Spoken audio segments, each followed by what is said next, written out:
আসসালামু আলাইকুম প্রিয় বন্ধুরা, আমি গুরুত্বপূর্ণ একটা ইনফরমেশন আপনাদেরকে দিতে চাই। যে ইনফরমেশন দেওয়ার জন্য আজকে ভিডিওটা করা।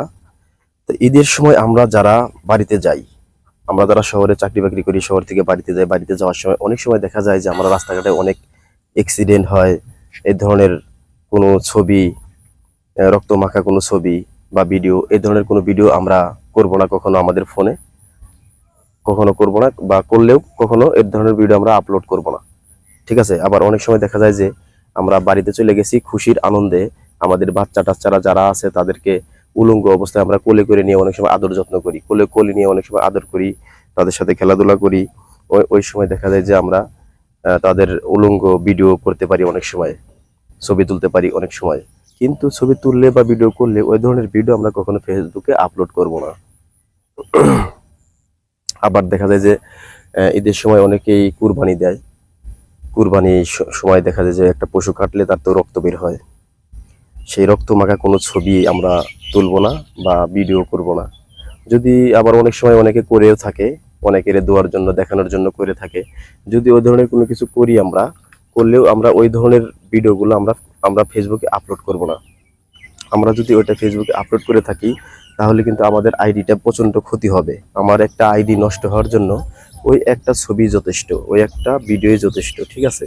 তাই আপনাদেরকে আমি এই ইনফরমেশনটা দেওয়ার জন্য, কথাটা বলার জন্য আর কি ভিডিওটা করা।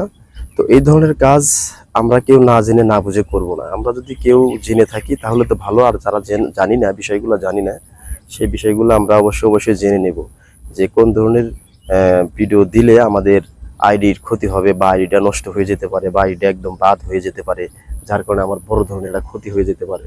ঠিক আছে। তাই আপনারা অবশ্যই সাবধানতা অবলম্বন করবেন। একটা আইডি বড় করতে হলে কিন্তু আমাদের অনেক পরিশ্রম করতে হয়, অনেক অনেক পরিশ্রম করে, অনেক ধৈর্য ধরে একটা আইডি আমাদের বড় করতে হয়, দাঁড় করাতে হয়। সেই আইডিটা যদি আমার সামান্য একটা ভুলের কারণে নষ্ট হয়ে যায়, তাহলে কিন্তু ভাই ওই জিনিসটা মাইনে নিতে অনেক কষ্ট হবে। এটা কিন্তু স্বাভাবিক একটা ব্যাপার। ঠিক আছে। ওইটা মাইনে নিতে অনেক কষ্ট হবে, যে এতদিন আমি পরিশ্রম করলাম, আমার সেই পরিশ্রমের ফলটা এক নিমিষেই মানে মিশে গেল, এক নিমিষেই সবকিছু ধ্বংস হয়ে গেল। তাই বলবো, সেনসিটিভ কোনো কন্টেন্ট, সেনসিটিভ কোনো ছবি, আমরা ওই ধরনের কোনো কিছু আমরা ফেসবুকে আপলোড করব না। করলে কিন্তু ভাই আমাদের প্রচুর পরিমাণে ক্ষতি হয়ে যাবে। সেনসিটিভ হতে পারে বিভিন্ন রকমের। ঠিক আছে। রক্ত মাখা ছবি, এই সেই বিভিন্ন আরো অনেক আছে।